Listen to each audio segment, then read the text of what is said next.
কোটা সংস্কার আন্দোলনকারীদের সঙ্গে আলোচনায় বসার আগ্রহ প্রকাশ করেছেন বাংলাদেশের প্রধানমন্ত্রী শেখ হাসিনা।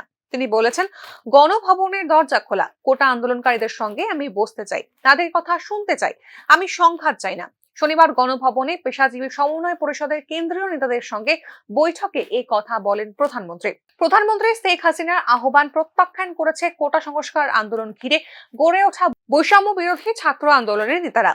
সংগঠনটির সমন্বয়ক নাহিদ ইসলাম শনিবার বিকেলে গণমাধ্যমে পাঠানো এক বিবৃতিতে তাদের এই অবস্থান স্পষ্ট করেছেন।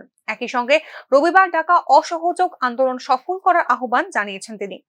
পাশাপাশি শিক্ষার্থীদের সঙ্গে সাধারণ জনতাকে রাস্তায় নামার অনুরোধ করেছেন তিনি। আমার সাথে যদি বসতে চায় তাহলে আমি বসতে রাজি, তারা যদি এখনো আসতে চায়, কথা বলতে চায়, আমি তাদের সাথে কথা বলতে চাই, তাদের কথা শুনতে চাই, তাদের দাবির কি কি বাকি আছে আমি এটা শুনতে চাই, এবং যেটা আমাদের সাধ্যমতো সেটা আমি পূরণ করতে চাই।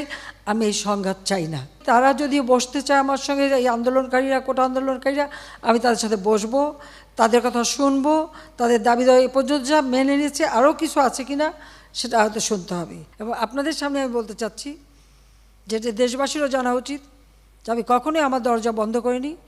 গণভবনের দরজা খোলা।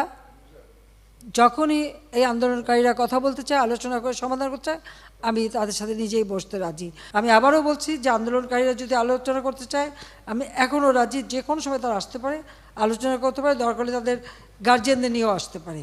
সার্বজনীন পেনশন স্কিম, এটা কিন্তু 2008-এর নির্বাচনী ইস্তাহারে আমাদের ছিল যে আমরা এটা করব। আমরা বহু সময় নিয়ে এটা অনেক চিন্তাভাবনা করে সার্বজনীন পেনশন স্কিমটা আমরা চালু করেছি, এবং সেখানে কিন্তু বিভিন্ন শ্রেণীর মানুষের জন্য বিভিন্নভাবে সুবিধা আমরা দিয়েছি।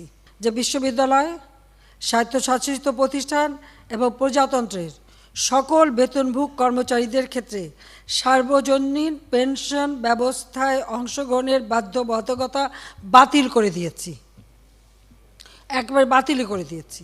বিচার বিভাগে যে তদন্ত কমিটি করেছিলাম, বাংলাদেশের সাম্প্রতিক কোটা সংস্কার আন্দোলন ও তার পরবর্তী পরিস্থিতির পাশাপাশি গত জানুয়ারি মাসের জাতীয় নির্বাচনের বৈধতা নিয়েও প্রশ্ন তুলছেন মার্কিন জনপ্রতিনিধিরা। ঢাকা থেকে মনির হোসেনের রিপোর্ট, নিউজ নাও।